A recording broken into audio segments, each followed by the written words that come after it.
Recording in progress. Good evening and welcome to this last meeting of Council for this term.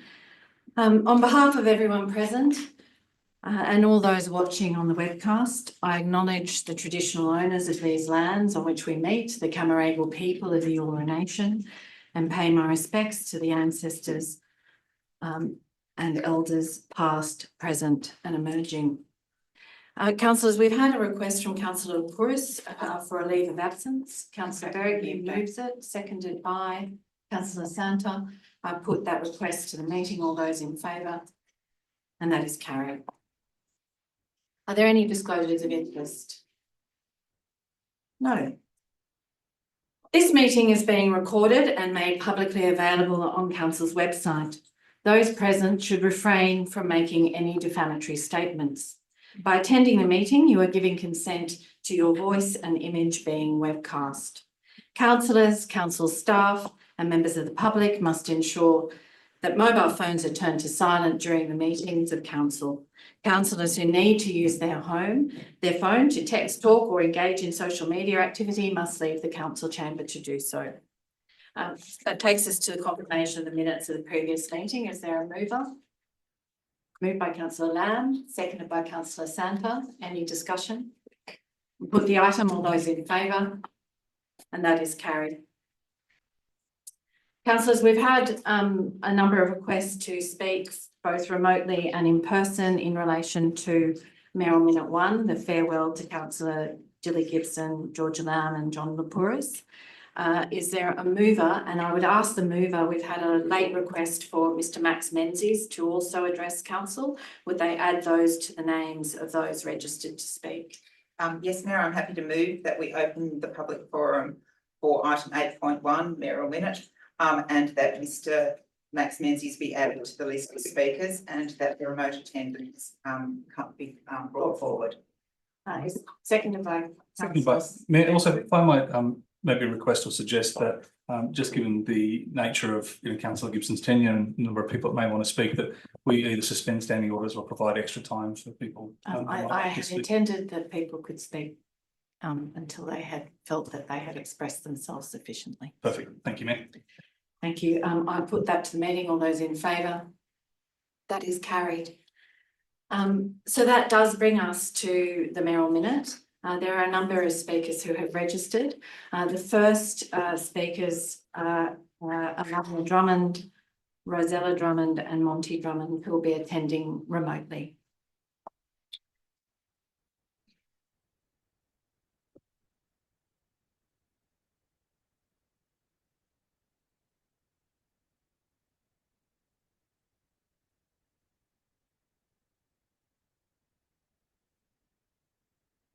Okay.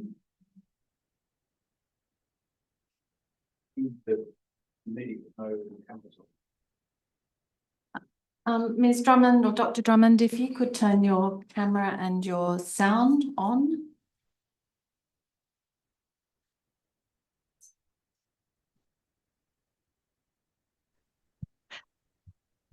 Hello, thank you. I would like to join the meeting to thank Councillor Gibson for her service. I know Councillor Gibson to be a brave female leader who's shown us the best of what local government can be in getting to know the community, in being a part of the community conversations, in understanding what the people around her need. I am very proud of being able to speak to Councillor Gibson as both my past councillor and also my mother. North Sydney Council has been a part of our family for the majority of my life, and I can say that Julie has always authentically and passionately represented her community, being able to have important conversations. The grandchildren are in the background and wanted to say, to wave and say thank you to Grandma.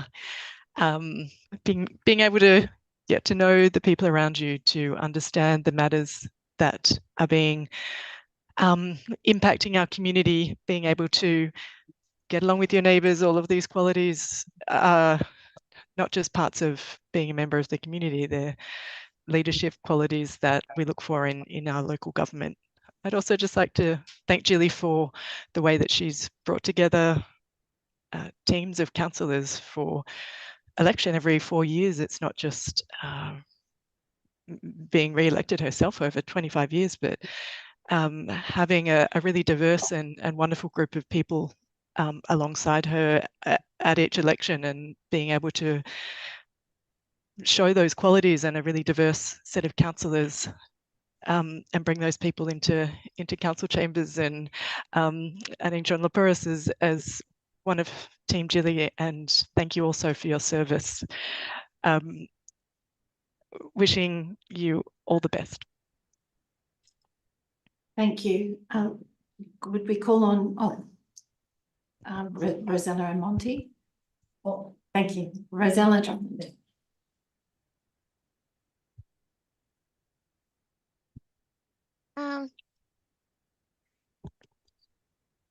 If anyone had a problem, they'd always count on Granny.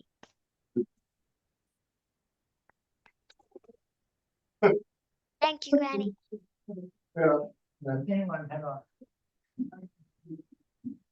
Thank you. Thank you. Should we call on Monty Drummond? He chose not to speak tonight. He says, thank you, Granny. Thank you all for your words this evening. That brings us to the next remote attendee, Mr. Philip Montgomery.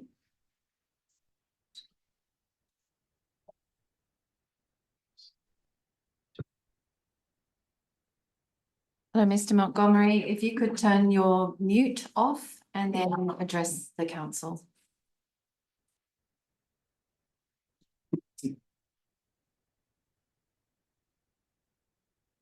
Mr. Montgomery, if you could unmute. It's frozen. Perhaps if we could ask you to leave the meeting room and come back in again, and we'll take a moment to see if that fixes the issue.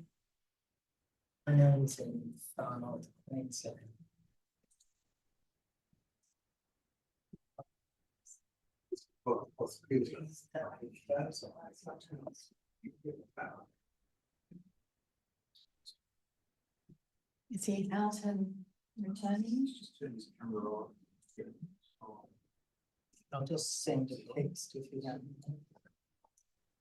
Mr. Montgomery, you seem not to be frozen. If you could unmute your computer and then address the council. Thank you. Hello, can you hear me? Yeah. I can. Good. Hi, everyone. Calling in from Airlie Beach here, just to say a few words on behalf of Julie Gibson on a big night for her. 25 years of service to the community in North Sydney is worth shouting out to. So Julie has 3 brothers. I'm the eldest of them. We're all enormously proud of the work that Jill's put into North Sydney Council, and would like to just say that, I hope we all hope that Jill's final meeting there is a good one, and that everybody there appreciates the commitment and effort that Jill's put into this job over a very long period of time. We know as her brothers that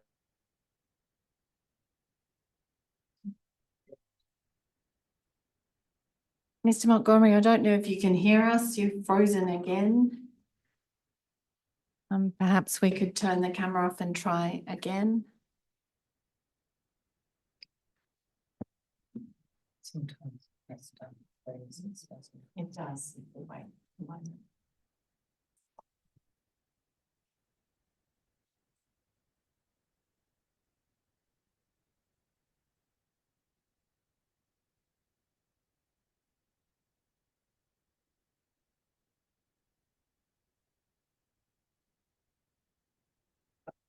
It's Montgomery. I don't know if it's off. Perhaps you could try again or continue with audio only.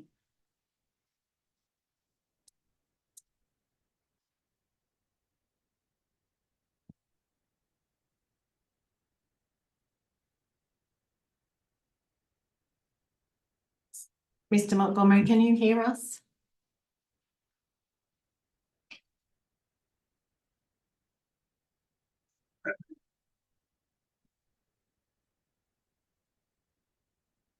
If you can, perhaps you could leave the meeting room and then log in again, and we may have better luck.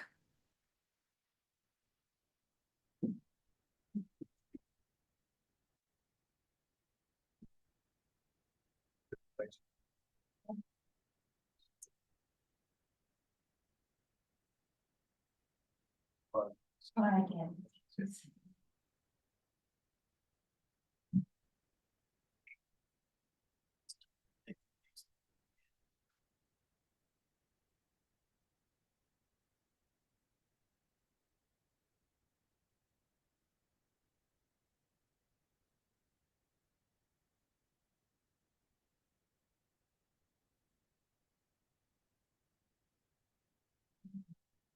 It's just saying joining, so just.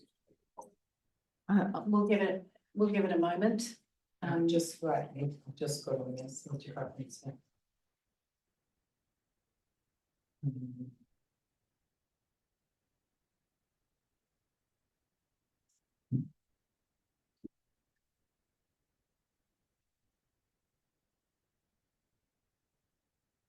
The internet, that's right. Well, we'll give it another minute or two and Yeah. see whether he can rejoin the meeting. Can you give us the status of where he is? And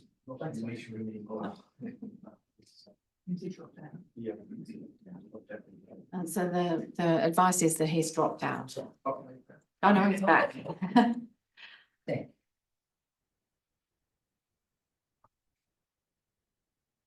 Probably just frame.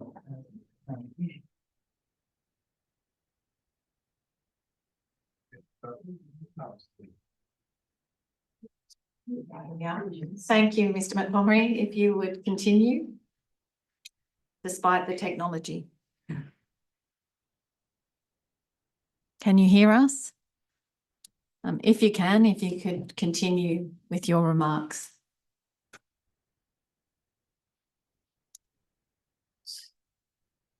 No. Mr. Montgomery, if you can hear us, perhaps you could try just speaking to us with audio without your camera. Oh no, there you are. Can you hear us, Mr. Montgomery?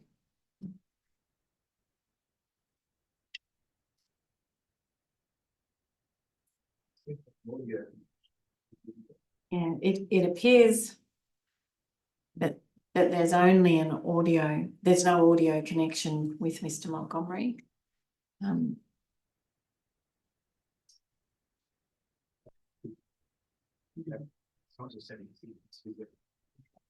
And the advice is that it's not the council technology, it's the Queensland.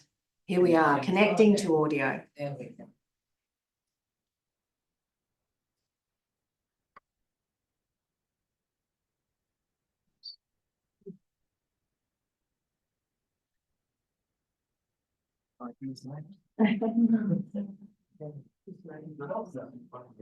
We've lost him again. Still there, but no. Maybe we could go to that next. Well, perhaps with your indulgence, Councillor Gibson, we will call on the next speaker, Yeah, and next if Mr. Montgomery is able to rejoin us, we will bring him in. The next speaker is Rick Doran. If you would please come forward.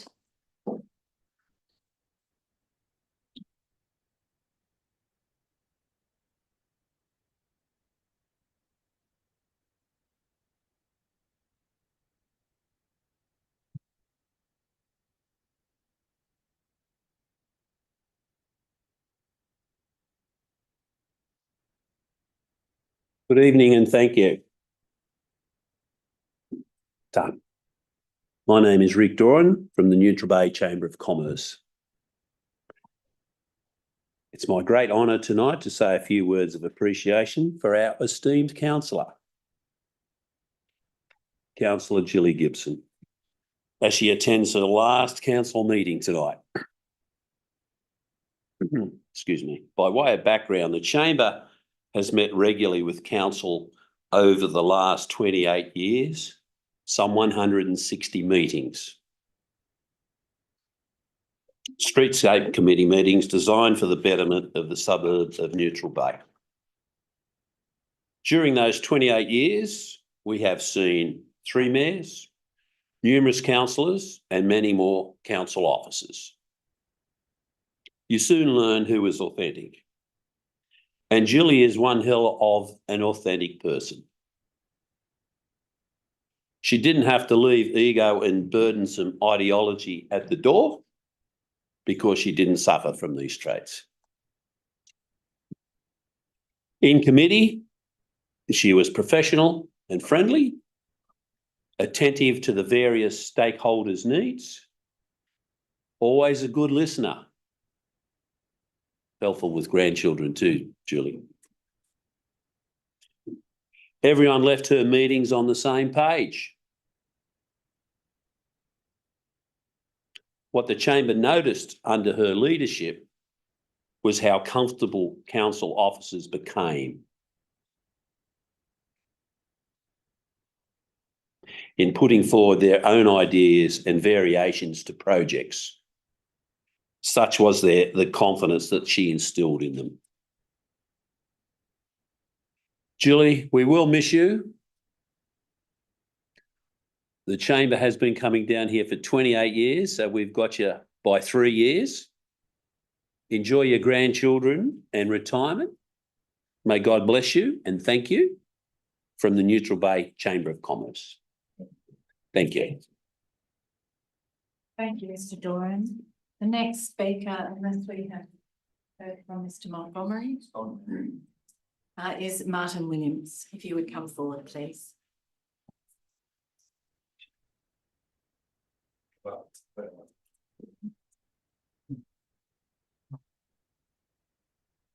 Good evening, Mayor. Good evening, councillors. Thanks for having me. My name is Martin Williams. I'm the proud partner of Gilly Gibson, and especially proud tonight of all the valedictions and I've received on her behalf, which I would now like to read you. From the Honourable Sir Peter Cosgrove, AK, CVO, MC, and Lady Lynn Cosgrove. Gilly, as locals for a number of years, we thank you most sincerely for your wise, diligent, and successful service and leadership in our local government, its needs and outcomes. We wish you the very best for the future and hope that you will remain a familiar and most welcome presence in our midst. Sincere congratulations.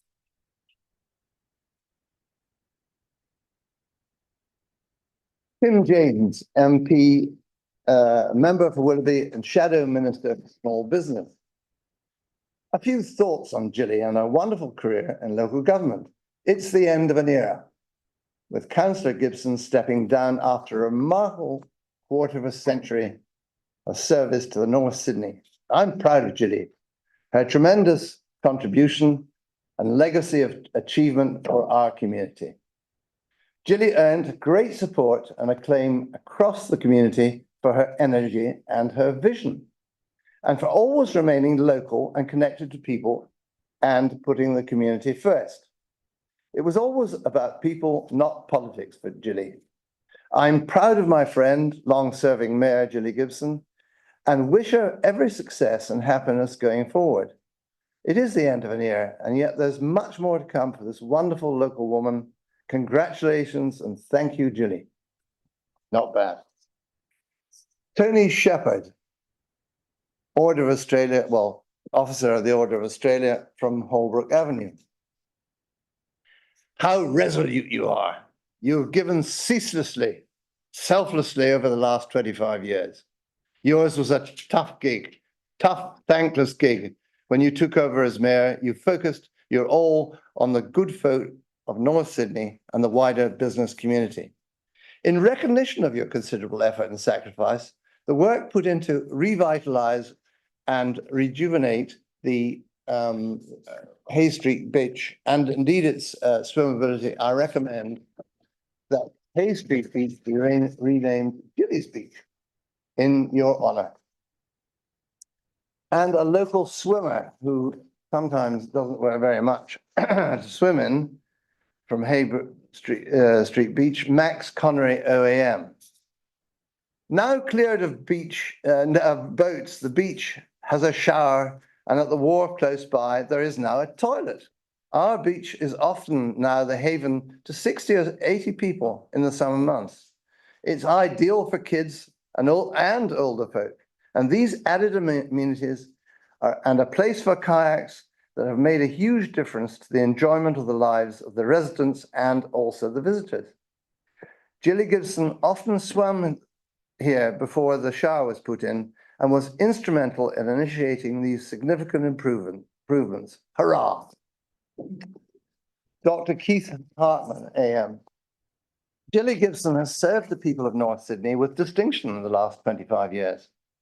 She has been a much admired and loved councillor and mayor because of her professionalism, her approachability, and her personal concern for all her constituents, whether they be individuals or larger small businesses. Gilly's integrity and hard work have been exemplary.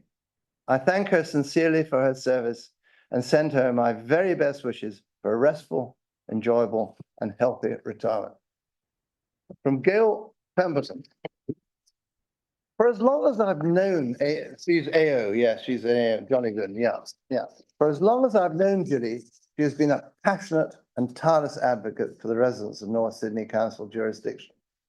No problem was too small or trivial for her to offer advice and support, and the calls and emails from residents just poured in hours and hours all day and every day of the week.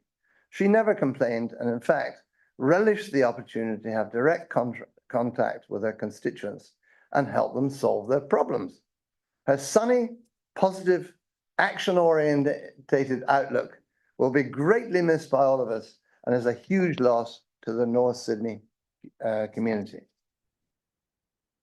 From Roy Bendel, Councillor Mossman and mayoral candidate, Gilly served North Sydney with a passion rarely seen in local government. She's always put the interests of her constituents first in any cross-jurisdictional negotiations, where she was fair but a fierce negotiator for her community. North Sydney is losing a loyal councillor, and we welcome Gilly to the Mossman community. Thank you. Councillor Libby Moline, Mossman Council. As a long-time friend of Gilly's, I respected her ability to remain positive at all times. It's always hard to please everybody when you have a job as councillor and mayor, and Gilly gave it her all, and I know she will be remembered as a decent citizen and endless giver. Well done, Gilly.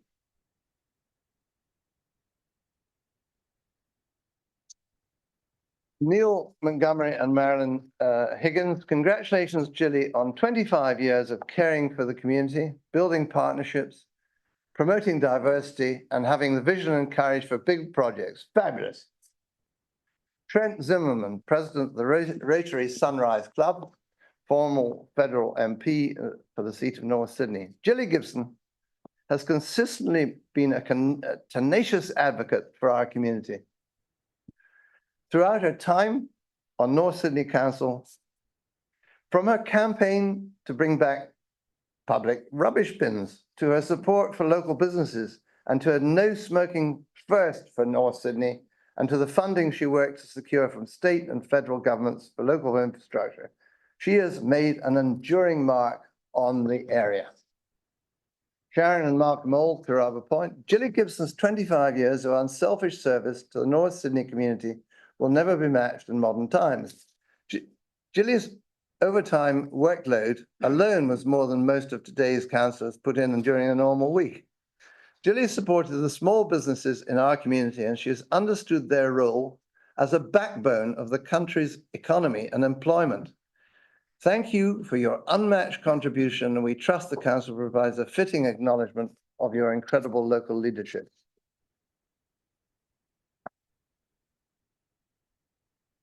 Bev and Tony were the pastry feast their residents there. We're sorry to hear that Gilly is retiring. One of the marvelous jobs has been legislating the clearance of multi-number of boats and kayaks permanently stored on Hay Street Beach, which has seriously affected the public's ability to use the beach. Gilly has organised setting up a storage area for those kayaks and, importantly, enabling a public toilet and shower facilities. Thank you, Gilly.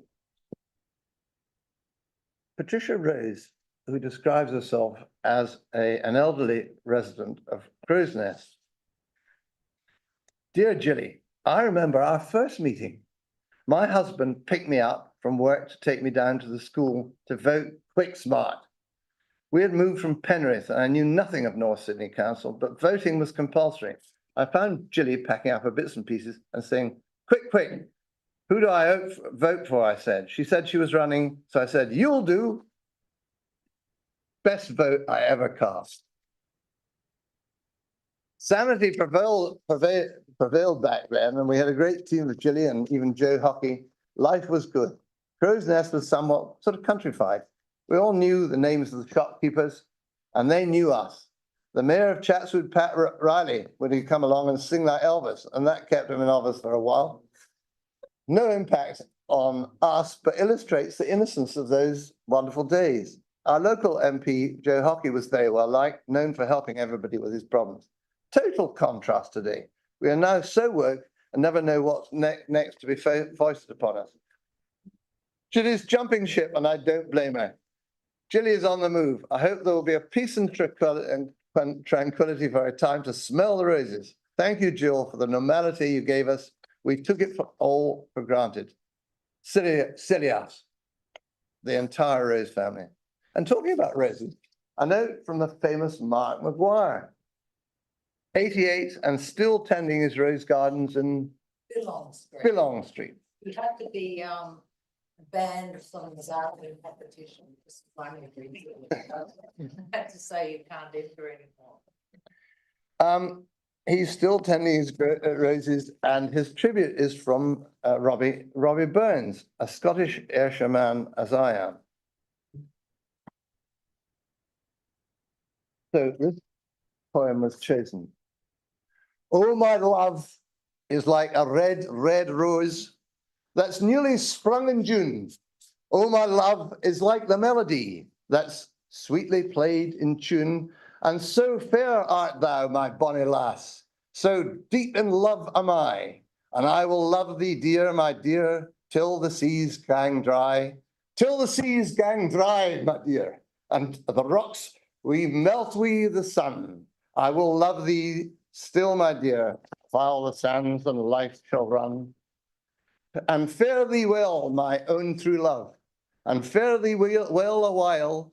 I will come again, my love, though it were 10,000 miles. Thank you. Thank you, Mayor. Thank you. The next registered speaker is Fee Heffernan. If you would come forward, please. Oh.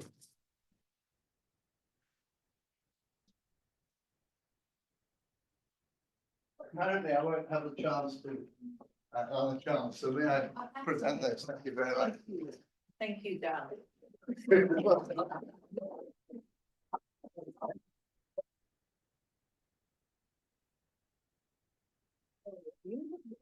Roses. Very nice.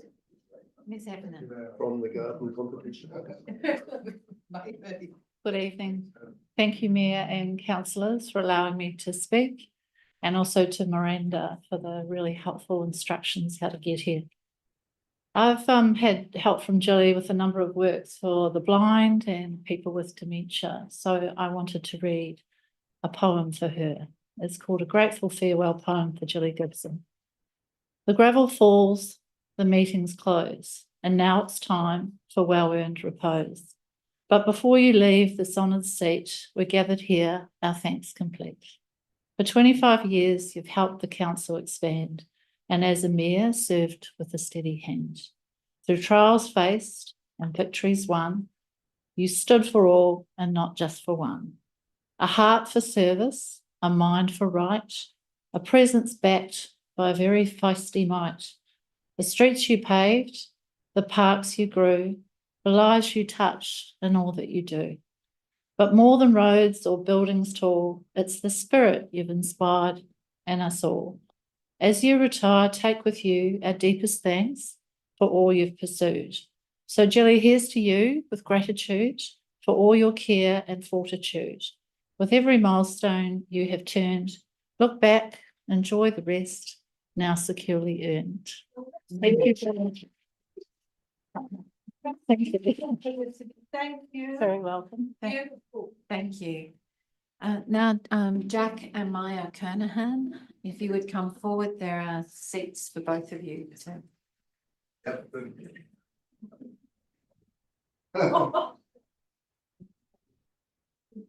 And Daisy. Daisy, hello, darling. Thank you, Mayor and councillors. See the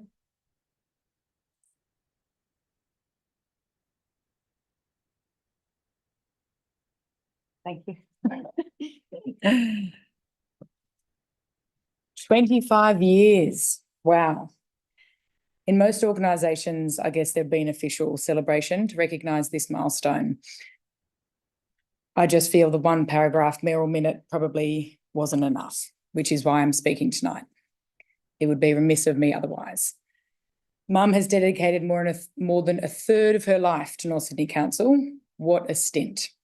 When Mum was first elected as mayor, she made her personal mobile number available to the public. Her phone would ring, beep and buzz all day, every day, and all night, every night. If she didn't answer on the spot, she would call you back in 5. It wouldn't be an unusual situation for Mum to take a phone call about an uncollected rubbish bin or an injured possum during a family dinner, or fly back early from an overseas trip so she wouldn't miss a Monday night council meeting. Mum also insisted on an early checkout from hospital after heart surgery so she could get back to work. That's sheer dedication.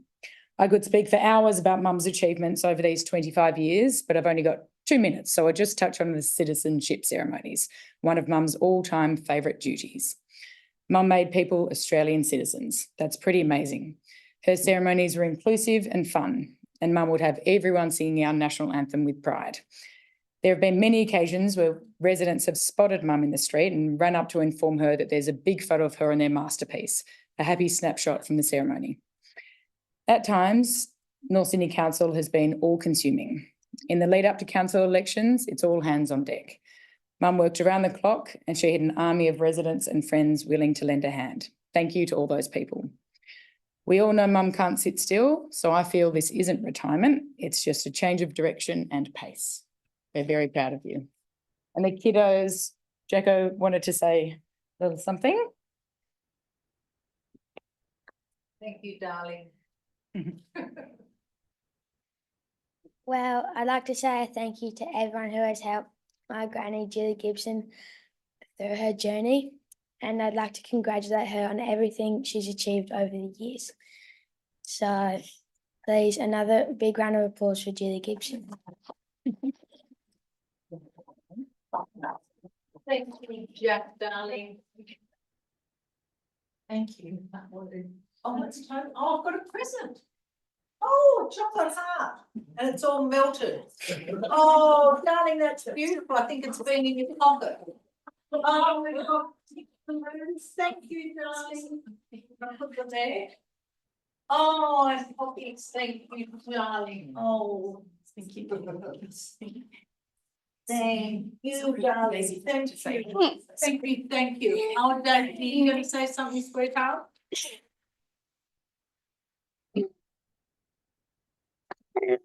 Well, to the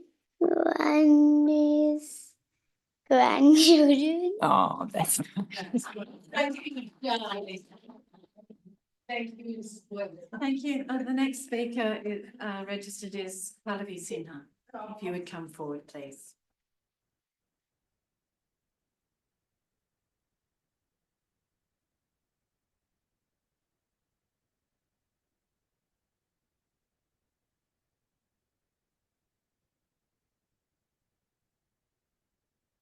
Tough act to follow, but I'll certainly do my best.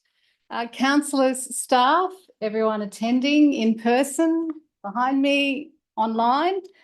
Thank you to everyone who's given me an opportunity to speak today. My name is Pallavi Sinha. I'm the daughter of Indian origin migrants. I'm a lawyer and notary public locally, and also an AFR and Westpac 100 Women of Influence. I want to congratulate all the councillors for whom it's going to be their last meeting, but in particular, because I personally know Councillor Gilly Gibson, I would like to congratulate her. She is the longest serving female councillor and a former mayor, and an inspiration. You can see by how many people who've come forward today, and there are many more who can't be here today, that she has a fantastic legacy of service, and she's been a huge inspiration, not just to me, but to generations to come, to her grandchildren, to many children and many generations to come. And in particular, I note some of the key accomplishments that she drove, such as making North Sydney a smoke-free area and building community villages and connectivity and supporting small business. Now, I appreciate there's been a lot of people speaking today, so I could say a lot more, but I particularly want to thank Gilly for how inspiring she's been to me personally and so many people around us. It's very important in North Sydney. We have a very diverse fabric of people, whether it's different ages, different backgrounds, and I think she's been very welcoming and inclusive and encouraging participation, which is very important for a local councillor, focusing on the ideas and the policies and serving the best interests of the residents of the North Sydney local government area. I'm truly grateful to you, Gilly. Thank you so much for your service. I have a very small token to give you in appreciation, but thanks again for the opportunity to speak today. Thank you. That's lovely. Thank you. Thank you so much. Thank you. That's beautiful. Thank you. And the final speaker is Mr. Max Menzies. If you would please come forward.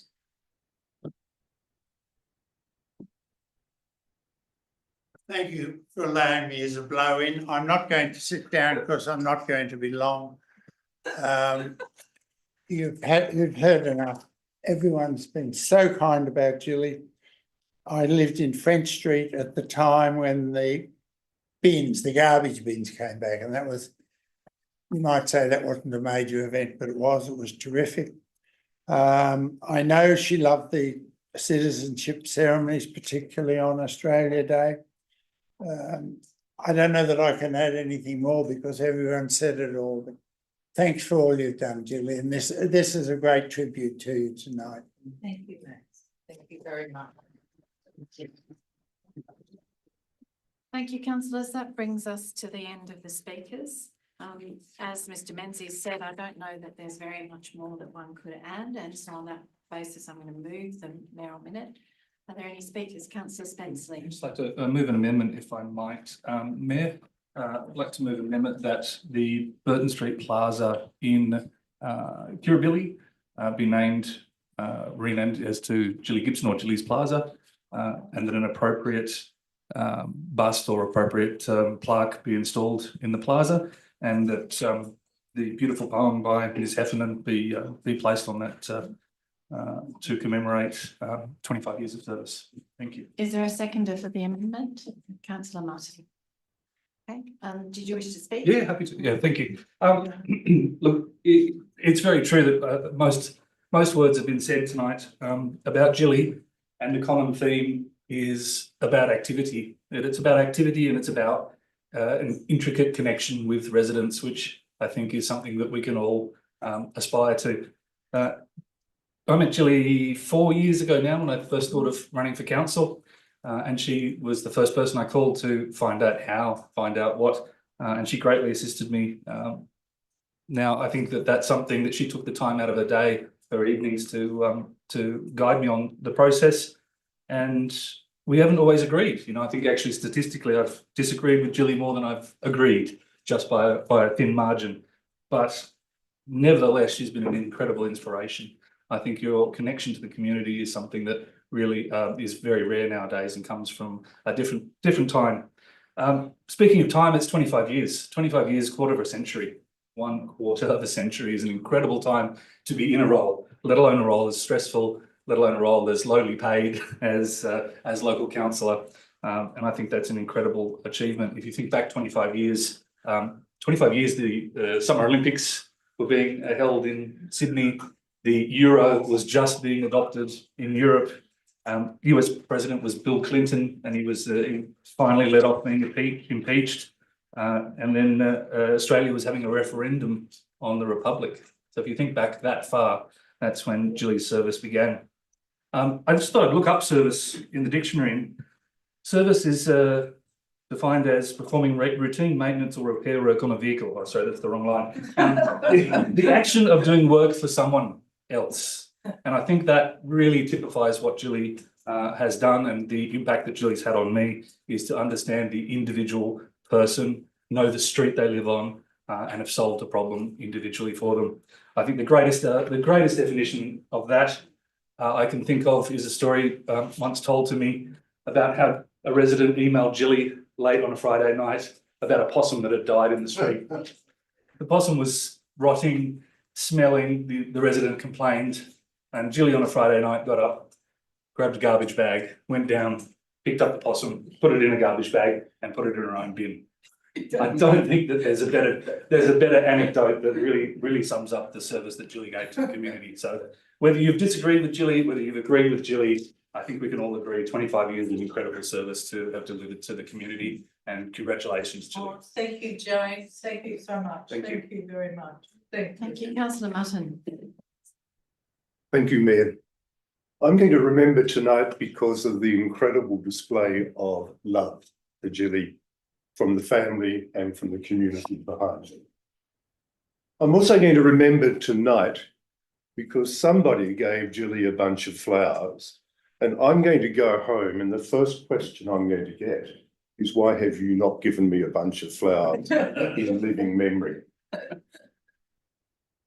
But Jilly, her key attribute, the thing that has made her so incredibly valuable for our community over 25 years, is that she is authentic, that she stands for what she believes in, that she's prepared to debate for what she believes in, and that she has been such a strong representative of our community. And everybody says, well, what are the measures? How can you say that she's been a strong representative of the community? And there is no better measure than election after election. She got returned as mayor. There is no better indication that in the last election, she commanded more votes than any of us. This is not any person. This is an authentic person who had an incredible connection with our community. But my memories of Jilly will be occasionally I said things and did things that upset her. And I would invariably get a call to explain to me why I was wrong and possibly would never be forgiven. And 24 hours later, I'd be having a conversation and we'd all moved on and we were talking about a new topic. So she was a fierce advocate for what she believed in. She was a fierce advocate for our community. And we are incredibly lucky to have had her for 25 years. Julie, thank you. Thank you, William. Thank you, William. Julie, did you wish to, if there are no other speakers, did you wish to speak before I put the amendment? Councillor Burt? Thank you, Mayor. Yeah, I would like to add my quick comments. There's a few people leaving tonight, and the Merrill Minute was about more than one person. So I'll just say, firstly, Councillor Lamb, I wish you well in the future. It was, I must say, it was great to give a young person an opportunity, and I'm sure it's going to hold you in great stead for many, many years to come. Thank you for serving the community. Councillor Lapouris has already left, which is a shame, but he was his own man. He is his own man, and I've enjoyed having him here. So I wish Councillor Lapouris well in the future. And obviously to all the councillors, thank you, and to the Mayor, thank you for your work, and our staff as well. But of course, Councillor Gibson, it's an incredible record, 25 years serving the community. So thank you. I wish you well with your family and your possible retirement going forward. And yeah, look forward to speaking to you on an ongoing basis in the future. Thank All you, the best. William. Thank you. Councillor Santa. Thank you, Mayor. I'd like to just add my words to, there are two words which sum up Jilly, forthright, dedicated. And thank you very much for your service. We disagreed on perhaps most issues, but we found a kind of gentlemanly compromise or a passionate, a compassionate compromise in most cases. And I thank you very much for your support that you've given in the 2 and a bit years that I've been on council here. Also, I'd like to extend my best wishes to Councillor Lamb. She's shown a great maturity while she's been here, and she's put forward issues, discussed issues, which I think have been of great importance for the council and for the community. And also Councillor Lapouris, I thank him for his service, and I wish all three of you all the best in your future endeavours. Thank you. Thank you, God. Thank you. Thank you. Councillor Gibson, did you wish to speak? Yes, I would like to speak. Thank you, councillors, and just a really special thank you to everyone who's come tonight.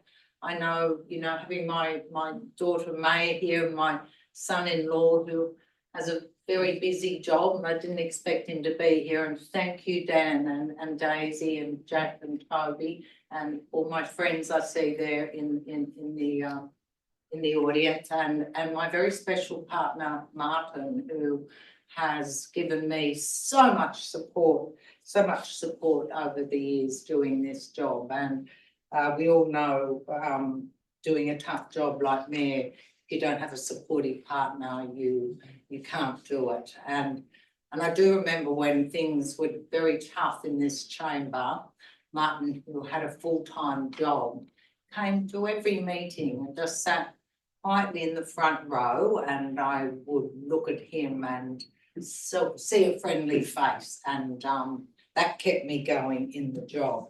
But I do want to talk about some of the things that I've done. But firstly, I have little gifts. I think it's sad again, I feel surprised, Mayor, at the brevity of the Merrill Minute, when Merrill Minutes are often 2 or 3 pages, but that's how it is anyway in this council. It's sad. I just had some little prezzies, and I went shopping locally. I want to take this opportunity to promote our wonderful little lifestyle store in Kirribilli. It's called Bloomingdale's. I know, like other businesses, they're doing it really tough at the moment. So if you need a gift, or you just need a coffee or something, pop in, and don't forget to support our small businesses.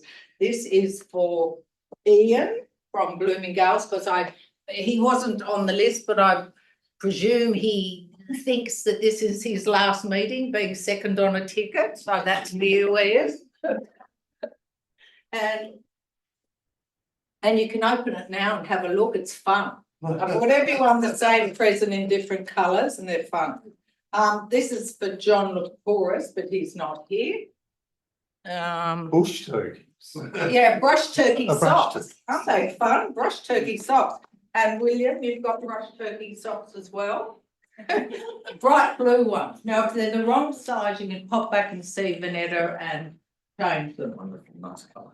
And Georgia, you got hot pink yabby socks. If they don't fit, you can pop in and get a different size. So they're lots of fun. I've got mine on tonight, the hot pink yabby socks. So I just, again, I say, you know, yeah, it was lovely to be able to pop in and buy a little, aren't they fun?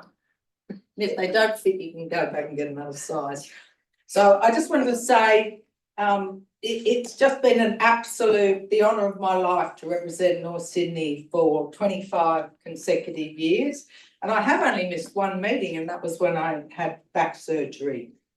I know it's a huge honour to have my name on the honour board there in gold letters, and I was just showing my granddaughter Daisy, and she thought that was pretty terrific. She'd never seen that before. I want to say just thanks to all the wonderful residents and business owners who've supported me through 6 elections.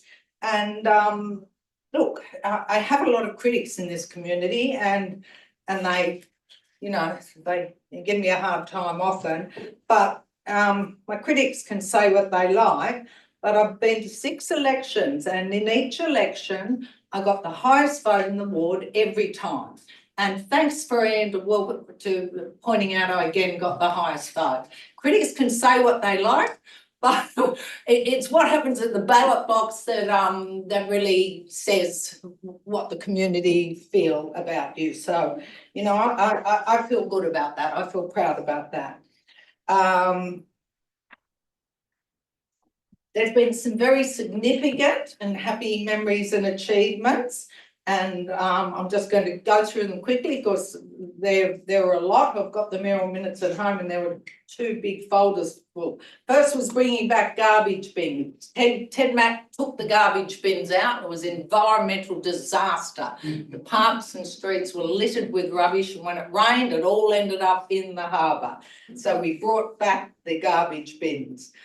I introduced our glorious Aboriginal flag to the council chambers. I'd been looking at our flag one day after sitting in the chair, and I thought, where's our Indigenous flag? And so I did a Mayoral minute, and we brought the Aboriginal flag into the council chambers where it should have been long before. I'm very proud of the fact that I made North Sydney Council, North Sydney CBD, the first smoke-free CBD in the country. I also think I brought the CBD back to life, and I honoured our very great artist, Brett Whiteley, with a plaza named after him. I also honoured the legendary Ted Mack by renaming Civic Park Ted Mack Park. I did that via a Mayoral minute. I opened the coal loader. I know I ensured that council focused on art and culture, and I initiated sculptures at sawmillers. I know that I've focused on supporting local businesses throughout the entire LGA the whole time. I know I've always been accessible because I just, if it's an unscreened call, I pick it up and answer it. And I had someone, you know, I've had people ringing me today. I started the formal discussions about Miller Plaza, and I think that's going to be exciting if ever it happens. I know I worked really hard at Hay Street Beach. It was a dirty, derelict dumping ground full of old abandoned boats, and now it's a treasured swimming spot. I got pollution. I lobbied for funding and got gross pollutant traps down there. We cleaned the water up. We got the abandoned boats off the beach. I got the kayak club in. I got a shower in. I got a bin in and a bubbler. And it took me 5 years of lobbying Sydney buses to get them to agree to share their toilet on the wharf that was only for the ferry drivers. They wouldn't share it with the public, but I managed to convince them that it was big enough to divide in half. So there was a toilet for the bus drivers and one for the public to use. Along the way, I've just felt so much kindness and genuine warmth from residents. I've received smiles, hugs, handshake, flowers, handwritten notes, and once I received 2 free range eggs from someone who had a chicken in the backyard, and I made an omelette with them, and that was pretty good. I just want to also mention, I am going to be honest tonight, things that there's some things that have disappointed me, and there are several things that actually changed my life and damaged my health in a severe way. And look, silence doesn't right wrong, so I am going to have my say tonight. I know on many occasions, and I've heard it, and at one meeting there were notes passed around the room, lots of jokes and comments on how I dress. And I think our council should be beyond that. I think it's just simply awful to do that. And we've got to remember that this is actually a workplace. This has been my workplace for 25 years. And at one meeting, a note was passed around about me in front of me, and I said, could I see that please? And the councillor said, oh, you wouldn't want to read this, Jilly, and put it in his pocket and smile. That sort of thing's not okay in a workplace. We can't let it happen, councillors. I also will say one other thing that happened to me, and it was very distressing. I was sworn at. This was on several occasions in a public plaza when I was the mayor, and this was in public, and it was in front of my children, my family and my children. And I was called a prostitute and a slut. And be surprised, but imagine how I felt having those comments. This was from a previous council, and this was said to me in a public place. And the same councillor used to talk about me often like that. And I did become so stressed, I developed Bell's palsy. And you probably all know what Bell's palsy is. It affected the muscles on the right side of my face. So if I get stressed or tired, I can't smile properly. So then I became the prostitute with the lopsided smile. So that's what's happening. And you know, councillors, we can all think it's funny to have little jokes behind the scenes and talk about someone personally. And there's always someone that initiates it. But apart from those that initiate it, there are the enablers. And you enable this sort of behaviour if you stand by and just listen, or if you laugh. Just say, that's not okay, or get up and walk out. Don't be an enabler, because this sort of hate has no place in local government or in federal government and in state government. And I was actually hospitalised 3 times with medical conditions because of the stress that I suffered in this place. And on one occasion, there was a call to the hospital or a round robin. Oh, we've heard Jilly's in hospital.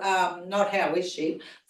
When do you think we can take over a job? You know, that sort of thing's not okay. We need some compassion.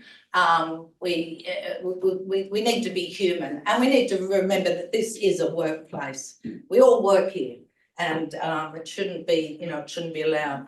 I'm really disappointed about some things that have happened, cancelling Australia Day citizenship ceremonies without consulting councillors or the community. I don't think that was good enough. And we've diminished Australia Day activities and celebrations. I also cannot finish without talking about the pool.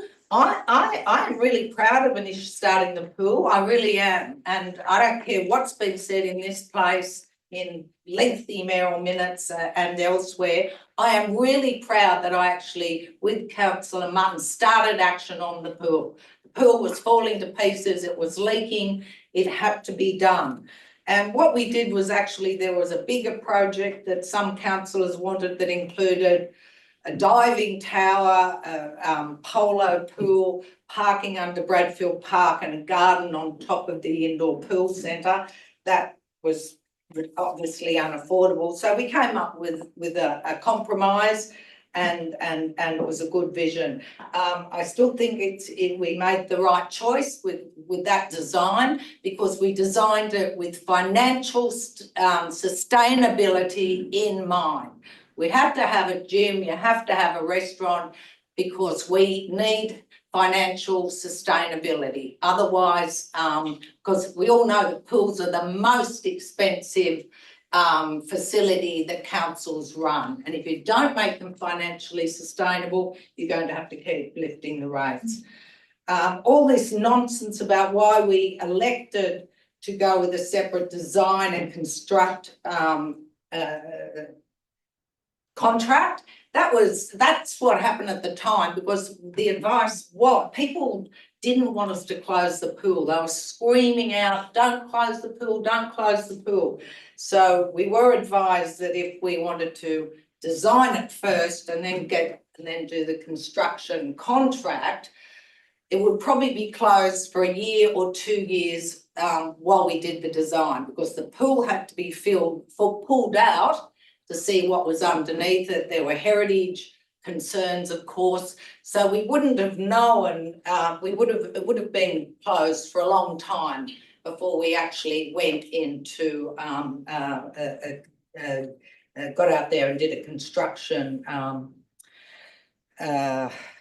Went through a construction process, and you know, there were all the heritage concerns to think about. And then also you think about it, you do 2 years of design and then you run into an election, and what happens then? You know, you might totally change focus. So that was the right decision at the time, and I stand by it. I stand by what I know. This pool is going to be amazing. It is running over time, and that's been blamed on me, of course, which I think is totally ridiculous. This council needs to take some responsibility for what happened in 2020. It was on time and on budget. At the end of, I've got a report in front of me here. The quarterly report from the October meeting 2021, it was on time and only $200,000 over budget, which is less than 1%. Then in 2022 and we kept it on track right through COVID. In 2022, when we didn't have a general manager or a full-time mayor, things changed. And, you know, we had COVID, we've had very difficult circumstances. It's no one's fault, it's everyone's fault, but it's certainly not all my fault. And to say it is simply absurd, absolutely. And I'll be excited to be there when it finally opens. I think that's all I want to say. Just as I say, I think, you know, what's been said about me and the laughing at me in meetings about the way I dress or my hair, or it was always something personal. You know, for me, it was worse than what I was called in a public place. And to have your 5-year-old grandchild say, well, what's a slut, Granny? And why would that person yell that out in a public place? That's awful. It was worse than Ditch the Witch and what other politicians have suffered. Sometimes I think local governments sort of preschool for bullies that wind their way into federal government and state government. You know, we hear what happens at state and federal government. It goes on and on about, you know, harassment and bad language. Well, it's nothing compared to local government, let me tell you, absolutely nothing. And as I say, we can do better. We certainly can do better. But before I finish, I want to say, Councillor Burke-William, when I first met you, you said to me, I want to build relationships, Jilly, not tear them apart. And you have done that the whole time. We had a coffee and I've enjoyed working with you. And even though you're on a ticket, I don't know you, but this might be your last meeting. Just in case it is, I want to say it's been amazing working with you.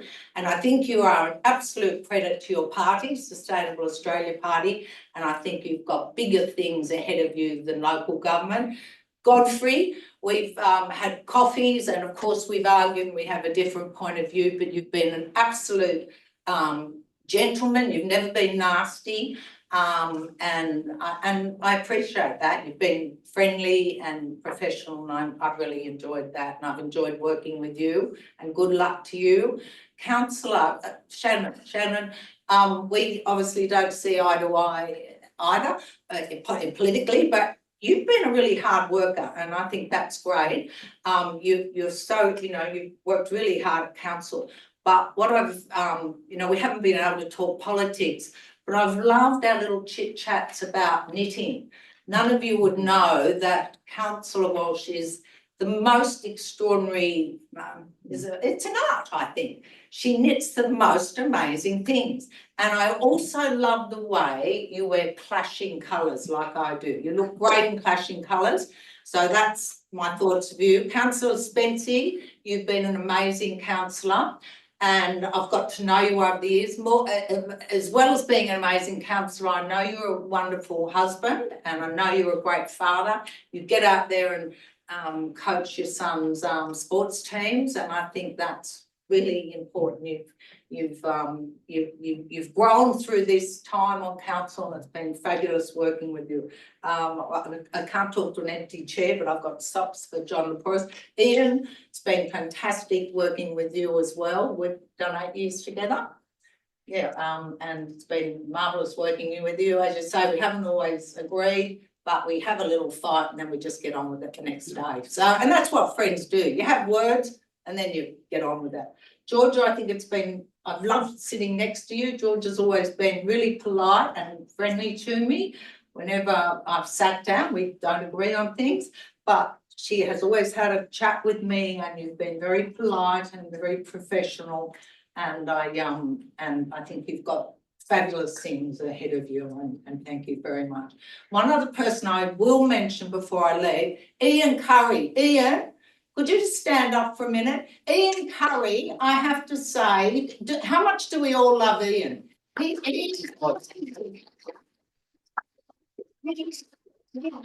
organises our suppers, and if we have a little tantrum about it being wrong, he'll fix it up. He answers every phone call, every email. He is so efficient. And have you been here the entire time I've been here? Oh, but a long time, hey? And it's probably not appropriate, but I feel like running over and giving you a big hug. You've just been absolutely amazing. You do your job really, really well. Thank you. Thank you. And that's all I have to say. Now, Martin is shouting everyone champagne down at the Firehouse Hotel. So if anyone here, I would love to buy you all a glass of champagne and a pizza or something. It's all on us. So we'll be down there soon. My grandchildren are starving. They want a pizza. So they're going to run down. So anyone just here, before we do, the council has to add to your pile of flowers. We have a gift of flowers for you to commemorate tonight. Sweet.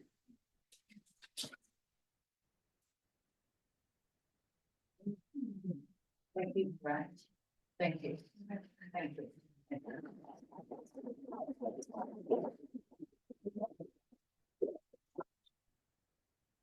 Thank you, they're beautiful. So they're absolutely beautiful. Thank you. And look, I don't know how long the rest of the meeting's going to take, but I think I might take my leave. Champagne. On that basis, I'll put the amendment. All those in favour? And that is lost. And I'll put the motion. All those in favour? Yeah.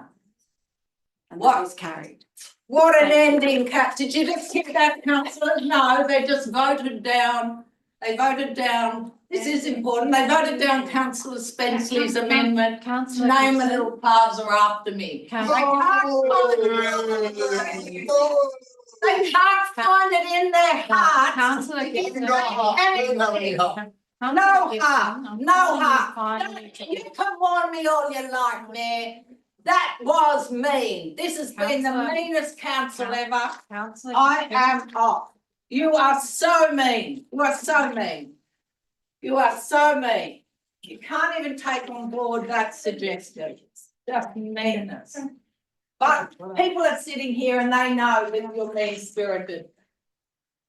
A plaza. Your mum was mayor and got for a year and got a building named after her. But that's what we, that's how we do things here. Mean-spirited. Thanks for trying, James. Councillors, that takes us to the rest of the agenda.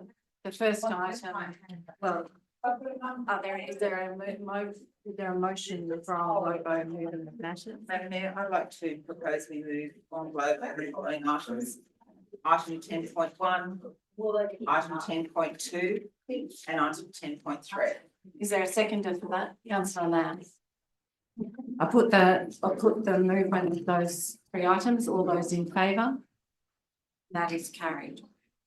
That brings us to item 10.4, New South Wales Government's Crows Nest Transport Oriented Development Rezoning Proposal. Is there a motion? Councillor Berry. I'd like to move the recommendation with a slight amendment. Yeah. Thank you.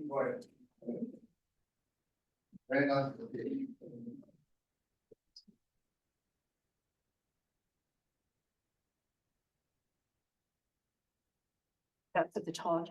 It is for the Todd, thank you. So if we could, I could move item 1 and item 2. Sorry, I'll just pull up there.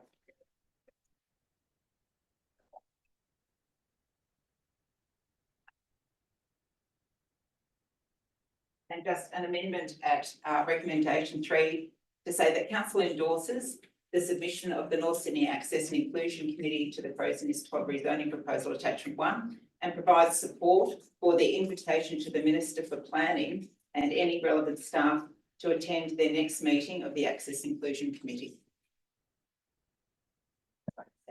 Is there a seconder? Thank you, Councillor Lamb. Thank you, Mayor. I'd just like to speak to this. First, I would like to thank council staff for an excellent report, which has been prepared in a very short time frame. It is clear the report has been an all-of-council effort, with input from across all corners of the organisation. The report is not only comprehensive, but it contains many positive recommendations, which we encourage the state government to take up. These recommendations will improve the living amenity of residents who already live in the area, as well as those new residents who will join the North Sydney local government community in the years ahead. I would just like to comment on a couple of aspects of the report. The lack of guidelines relating to the allocation of the $520 million from the Housing and Productivity Fund, which is to be shared across the 8 Todd precincts, is very concerning. The community is tired of waiting for promised infrastructure to be delivered. The buildings go up, the new members of our community arrive and move in, make the North Sydney local government their home, but the state government fails to hold up to their part of the bargain. The North Sydney local government area is already one of the densest local government areas in New South Wales, and as it is today, we already have a deficit of infrastructure. We have a lack of schools, we have a lack of hospital facilities, recreation sporting facilities, and public open space. In fact, at the very time this proposal is being put forward, the state government has already taken over 3 hectares of public open space and is not committed to its return. The report notes that the rezoning package is not supported by a social impact assessment. Again, this is concerning in circumstances where further density is being added on top of existing density. The purpose of a social impact statement is to understand the effect that an activity will have on the people, their livelihoods, and the community. This includes impacts on people's health, including their mental health, access to education, equality, inclusion, accessibility, support services, and impacts on the local community. The lack of solar access as a result, The lack of solar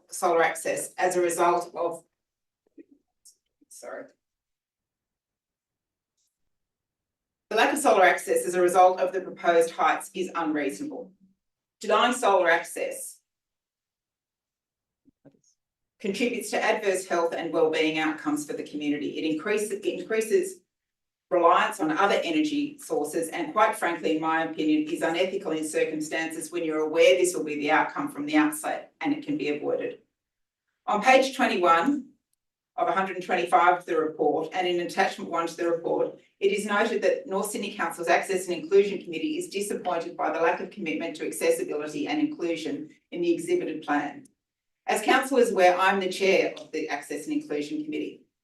At our meeting on the 6th of August, there was very, very robust discussion about the need to put access and inclusion at the heart of what the state government has proposed.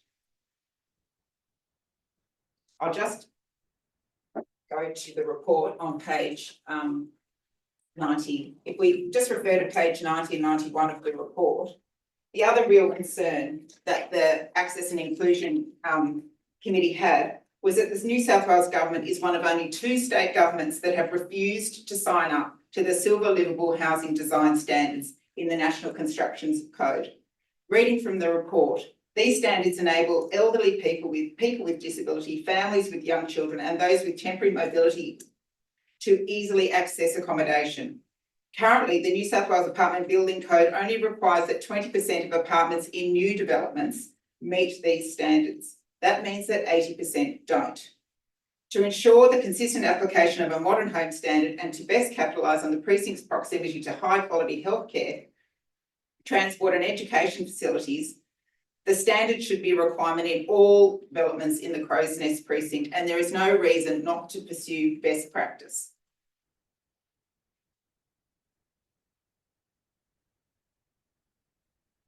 In November 2023, the Minister for Planning and Public Spaces, Paul Scully, said, "We're confronting a housing crisis.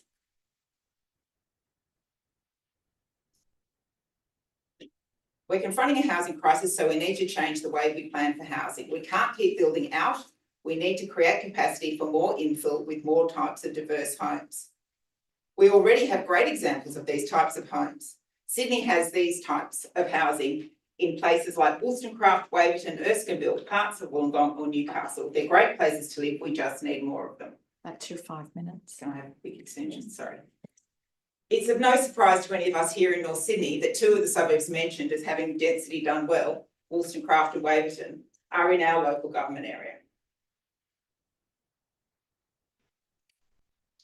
The state government is indeed fortunate to have a resource in North Sydney Council, and in particular its strategic planning team. I encourage the state government to use this resource which comes to it at no cost, but at a huge benefit to them. When planning is done poorly, there are poor outcomes. These include delays, cost overruns, budget blowouts, structural issues and the like. Poor planning doesn't take long to do, but the outcomes can be, if you could, yep, the outcomes are there for years and years to come. And I'll save the rest for my right to reply. Thank you. Councillor Lamb. Thank you. I just wanted to quickly thank the staff working with the report, in particular their consideration to new and existing open green spaces, proposed affordable housing with the use of mixed use zoning, protecting heritage and natural light to surrounding areas, proposing new jobs in areas of commerce, and most importantly, for proving that one-size-fits-all approach is flawed and extremely harmful to urban planning. This report was truly great. Thank you. Thank you, Councillor. Councillor Santa. Thank you, Mayor. And you could turn off. Thank you, Mayor. I also would like to express my thanks to the staff for preparation of this report. Just shy of 100 pages, and it was all fascinating reading, all of it. And I would particularly noted the comparison of the old special infrastructure contribution of $15,000 per dwelling with what is hoped for under the housing and productivity contribution, the HPC. I did a rough back of the envelope calculation. If we were to apply the same formula to the HPC as was applied to the SIC, we would have at least an extra $45 million on top of the $116 million which was being proposed under the SIC. And this, I think, to me, summarises the need that should be inherent in this whole consideration. We all recognise we're subject to a housing crisis, but it's not just housing. It should be identified as a housing and infrastructure crisis, and we need to have accompanying infrastructure if we are to meet the expectations of this TOD project. We must consider this not just as a number of buildings that need to be placed on a certain plot of land, but as a total package involving all of the infrastructure that we need around this increase. And I commend the staff this, for the preparation of this paper. I think it sums it up beautifully. I just hope government heeds that. I think we can say as a local government area, we have more than pulled our weight when it comes to medium-high density housing and meeting the crisis. What we need now is a comprehensive approach. We are prepared. We're not going to sit on our hands. We are prepared to contribute, to participate in the solving of this crisis, but it has to be understood that this is a housing and infrastructure crisis, and it needs a total comprehensive approach. And I commend the staff for what they've done. Thank you. Thank you, Councillor Welsh. Thank you, Mayor. I must confess that when I first think about diving into a 100+ page planning document, it's usually with a bit of trepidation. But today I'm delighted to say that this one was different. The staff have done an outstanding job of not only identifying and addressing the critical issues, but also presenting the information in a way that is clear and accessible. I want to extend my heartfelt congratulations to the entire team for their dedication and hard work. This submission highlights the importance of sustainable development, ensuring that as our community grows, we're not only building for today, but for generations to come. It also underscores the need for robust social infrastructure, because a thriving community isn't just about buildings. It's about people, connections, and opportunities for everyone.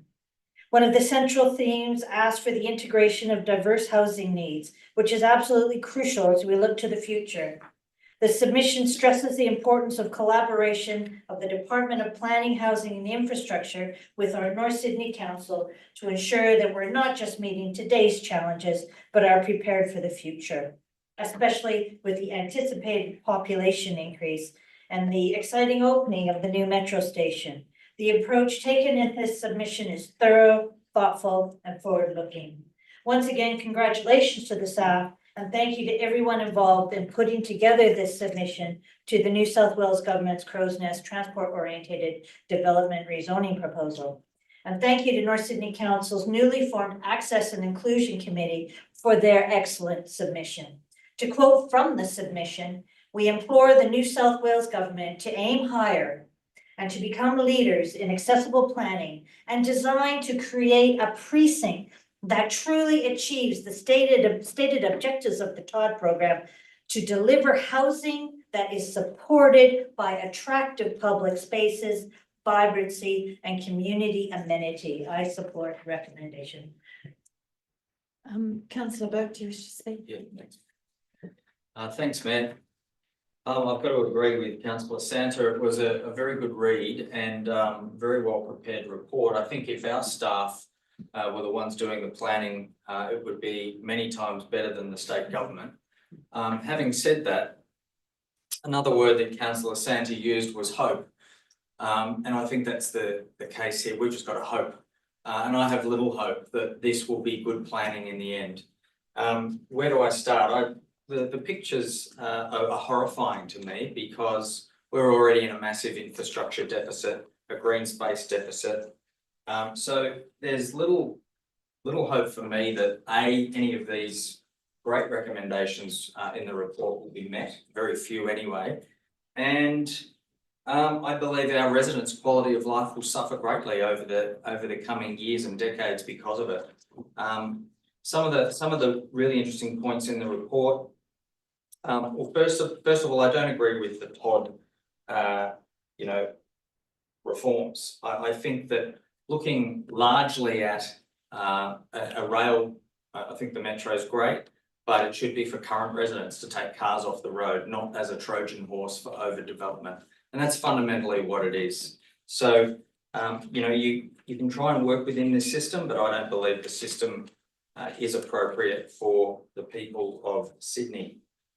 So, some of the points made in the report I think are worthy of stating, but I do believe TOD takes housing policy in the wrong direction. We're not going to sustainably solve the housing crisis with continued government engineered demand on a massive scale through 5 or 6 key policies that in particular the federal government pushes.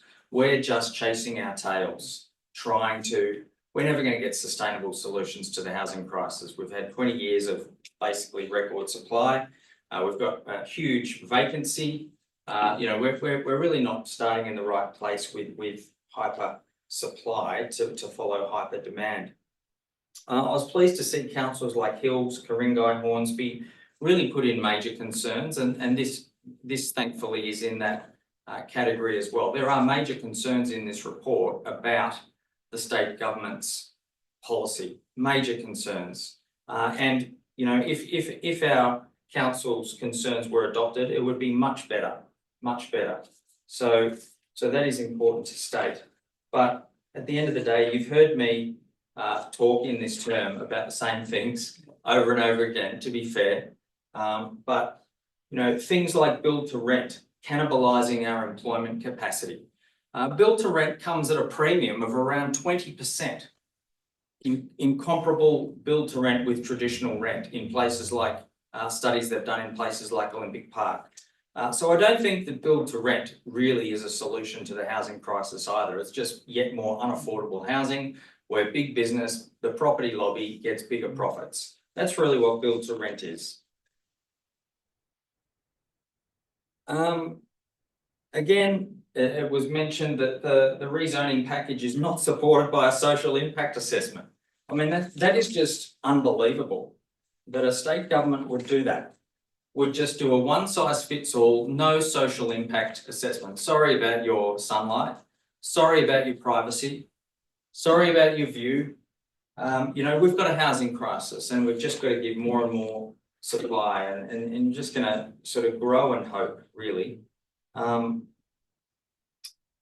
Protecting the sunlight of Willoughby Road, you know, enjoying the village, Crow's Nest, where I spent a lot of my time at work and around 7 days a week, really.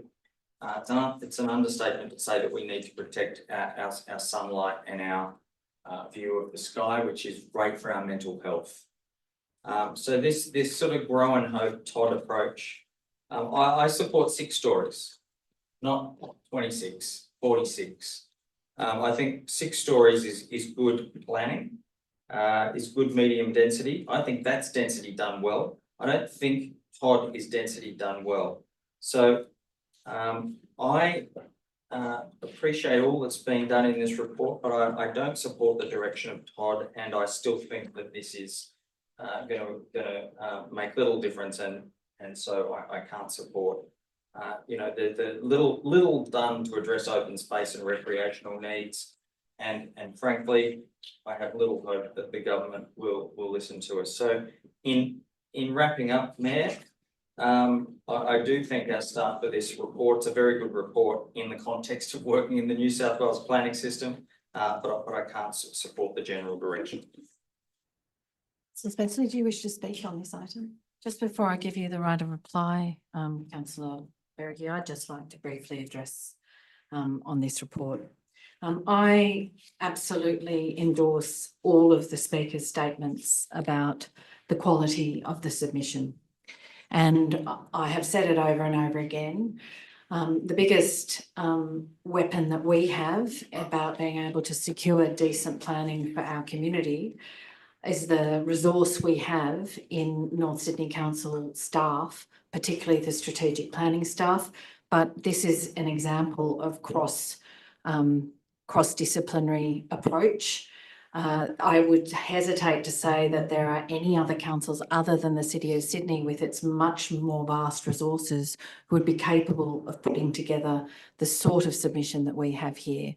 Many of you would have received a letter from Wollstonecraft Precinct, which I think typifies the general position of our community, and that's why we don't see people here talking tonight, because of the faith that they have in the quality of the submission and the quality of the work from council staff. They said, Wollstonecraft writes to congratulate and support the authors of the report and their submission to the Department of Housing and Infrastructure regarding the Todd rezoning proposal. Whilst the report and submission are a marathon 127 pages, it was clearly necessary to explain the shortcomings of the department's work and to identify 29 key moves to enable support for the Todd and density done well, to quote the Minister for Planning on Wollstonecraft and Waverton. Those 29 key moves are explained with such exact detail that leave no doubt about the way in which the TOD should proceed. It shows how well council and the community is served by professionals who never lose sight of their obligations to excellent planning and integrity. With our thanks and support, Wollstonecraft Precinct. Now, that really goes to the issue about this TOD, which was a rushed process, and there's absolutely no need for this to be rushed, because the one thing we know about excellent planning, and that's certainly an exhibition of it in this submission, is that it does produce and deliver good communities and good outcomes for communities. This is a rush process, and for Crow's Nest, there is no need for rush. And the reason I say that is the 2036 plan already provides for 6,683 new dwellings in the precinct. It was designed to meet the new metro. We understand the housing crisis and that there may be a need for more, but the best careful planning would have had a social impact statement. It would have had time for the sort of work that we're talking about, that if you're going to add to an already dense precinct, that it ought to be done with care and with more community consultation. We know that from our own planning in this precinct over many years. I mean, currently 10 sites in the 2036 plan will produce 1,078 new dwellings. But we know that that won't produce affordable housing. We know it won't reduce the cost of housing in this precinct or anywhere else in our local government area. And it is that aim that careful planning can deliver. So you've all heard me. I've said it to an upper house inquiry. I've said it on behalf of our community directly on more than one occasion to Minister Scully, that we have real concerns that the first thing he did when he adopted that housing productivity contribution was to abolish the special infrastructure contribution of 117 million that was to fund new open space for Crow's Nest, a new school, and upgrades to already stressed intersections. What we now have is 520 million for this project process that will be divided between 8 sites. We don't know how that will be delivered into Crow's Nest, and it is certainly insufficient to even make up for the 117 million that we've lost, and let alone to provide for the additional density suggested by this draft master plan. The reality is adequate realistic funding and delivery of infrastructure and capacity upgrades to accompany any new development is required now, before the buildings and the people arrive. Planning really is not about numbers and colouring in density on plans. It is ultimately about people and the places and shaping where we live and how. And so for all those reasons, I won't continue to repeat. It is an excellent submission, and I support the motion. Councillor Berrigan. Thank you, Mayor. Whilst we might not like the TOD and what the state government is doing, we have an obligation to respond. It's no good just not responding or not submitting something on behalf of our community. But as we know, when planning is done poorly, there are poor outcomes. These include delays, cost overruns, budget blowouts, structural issues, and the like. Poor planning doesn't take long to do.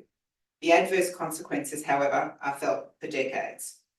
When planning is done carefully, strategically, and methodically, and the community is meaningfully consulted, the result is density done well. I would therefore urge the Minister to adopt all 29 of the key moves outlined in the report, so as to enable their proposed TOD precinct project to be one of those examples where density can be done well.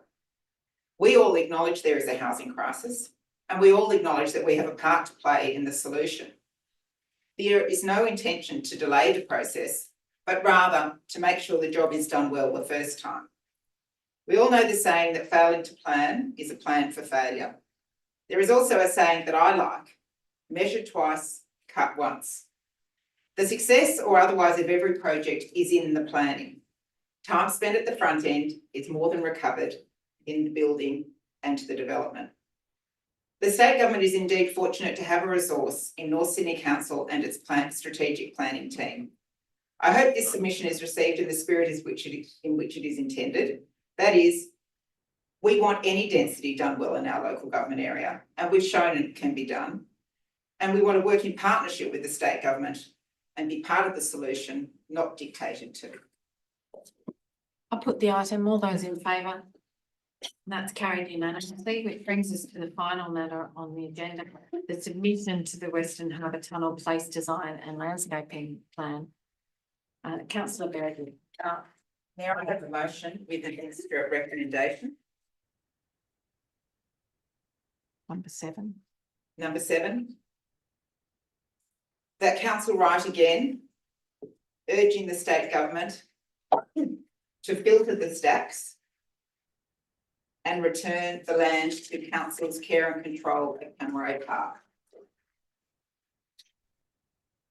Is there a seconder? Councillor Santa. I'll just briefly speak to the submission. Again, it's curious that we have 2 significant pieces of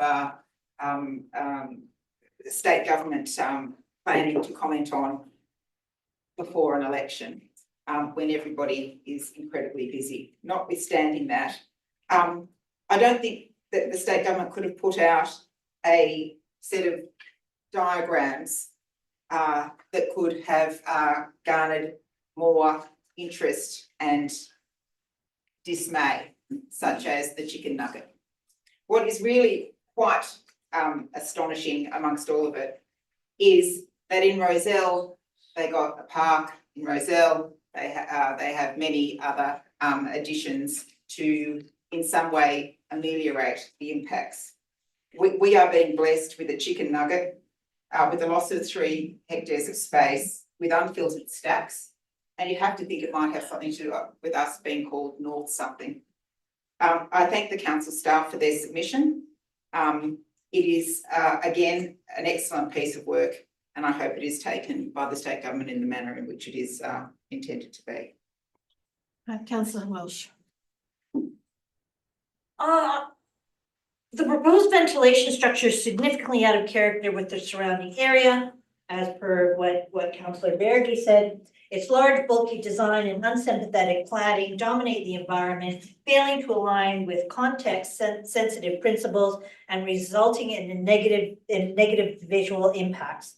The structure, as Councillor Verity said, and I'll reiterate, is compared unfavorably to a giant chicken nugget. Okay, the proposal contradicts the New South Wales government's transport policy by encouraging reliance on private vehicles, undermining public transport investments from the pedestrian-friendly goals of the North Sydney Integrated Transport Programs. The current designs lack active transport or pedestrian-centric infrastructure that would encourage walking and cycling, leading to car-based outcomes. This approach is counterproductive to the context of the climate crisis, as it contributes to increased greenhouse gas emissions instead of working towards mitigation. Pedestrian safety is compromised by the removal of protective buffers, such as parking spaces and pedestrian blisters. The proposal prioritizes vehicles over pedestrians, leading to longer wait times at traffic lights, which contradicts Transport for New South Wales road use policies. Active transport should be prioritized, making it easier for people to walk and cycle. Thank you to the council staff for preparing this report. I support the recommendation. Thank you. Councillor Santa. Thank you, Mayor. I again thank the staff, commend them for their report. I think it's excellent, particularly since it incorporated my proposal for a rooftop park.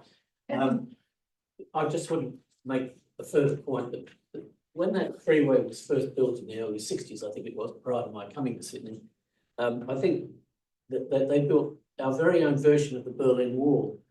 They divided our local government area almost as badly as the Berlin Wall. We didn't have the Stasi to police it, but certainly it was a great division. What this paper shows is that we have a means of reuniting the 2 halves of this great local government area that we administer. And I think given the incredible cost of this freeway project, which I think is, I may have this wrong, but it's something in the order of $20 billion spent on facilitating cars that don't even, for people who don't even live in our area, a few $100 million to be spent on doing something for the people is surely not a great price to pay. And I also welcome the amendment to have a filtered stack. I think, you know, what they're currently proposing is about 200 metres from the school, from one school, Anzac Park, and I think it is a further blight on the overall proposal. I disagree slightly with Councillor Berry. This was all done under a previous government, so what we should be doing is getting this government to point that out to this government as a means of Change the project. to change their minds. So I applaud the amendment, and I will be supporting the motion. Are there any other speakers? Before I give right of reply to the mover, I will just speak briefly. I reiterate that thank you to staff. It's another example of collaboration across both the infrastructure division and with some input from planning. More importantly, it's an example of council collaborating with local residents and meeting with them and taking into account their submissions, local residents who have exceptional expertise and experience, such as Paul Walter from Bay Precinct and Paul Forward, who famously gave evidence to the Upper House inquiry into the impacts of the Rozelle interchange. We are a very fortunate community that we have a depth not only of experience and understanding and expertise within the council staff, but also embedded within our community. It's not a surprise that two of the most important issues facing our community have documents on exhibition in a caretaker period. But thankfully, and it's one of the things that I'm most proud of, that this council reinstated a very strong position on the devastating environmental impacts on our local government area, throughout our local government area, of these major road projects that do not have a demonstrable business case. I won't repeat those things that have been said by other speakers, but the terrible thing is that there is a condition of consent that says no net loss of open space. They're contrary to their conditions. We're still fighting about the impacts of the ventilation stacks, and then we're met with some of the worst urban design and planning one could imagine as Councillor Berrigan said, the locally dubbed golden chicken nugget around. But I think there are very achievable things in this submission. I think the state government can lower that operational shed for the Western Harbour Tunnel and allow the active use of it at the same level as Ernest Street. I think that what we must continue to do is reiterate the requirement that they do that local area traffic modelling, so that we can have further amendments to this project that will mitigate the devastating likely gridlock worse than the Rozelle interchange that will inevitably happen without such changes. So for all those reasons, I strongly support this motion and with the addition. And I really hope that we have a council in the next term who continue to advocate and lobby and be the voice for our community to the state government on this, because these are matters that I think could be achieved. It won't improve the project overall, but it may mitigate the impacts on us more locally. Councillor Berry, did you wish right of reply? Just briefly, thank you, Mayor. I would like to thank you, however, for going in and speaking at every opportunity on behalf of our community. Whilst I take Councillor Santa's point that this project was started under the previous non-Labor government, it is the Labor government that are in power now and have been in power for over 2 years and have the power to make changes. And I would love to see that happen so that we can at least, as the Mayor says, mitigate the effects of this terrible project.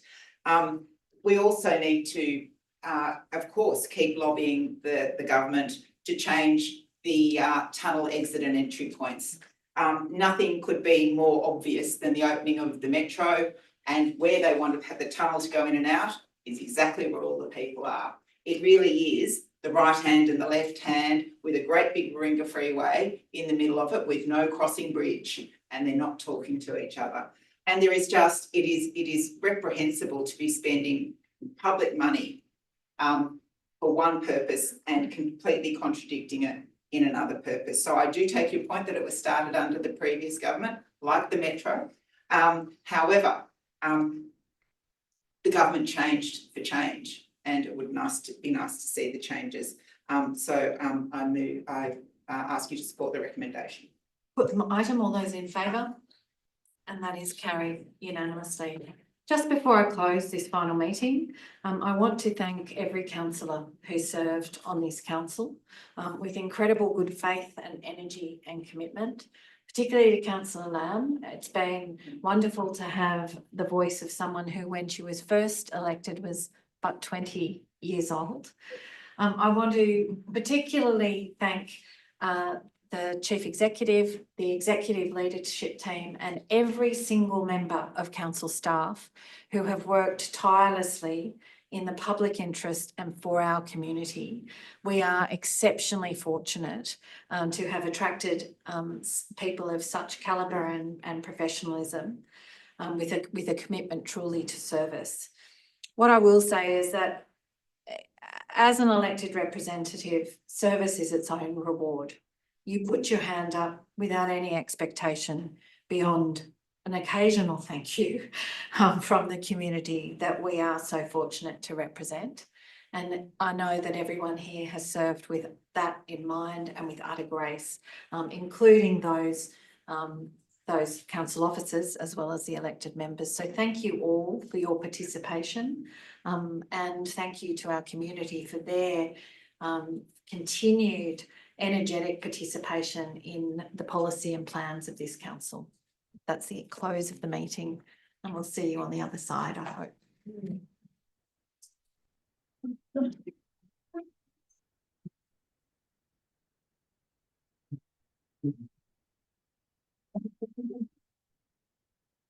Recording stopped.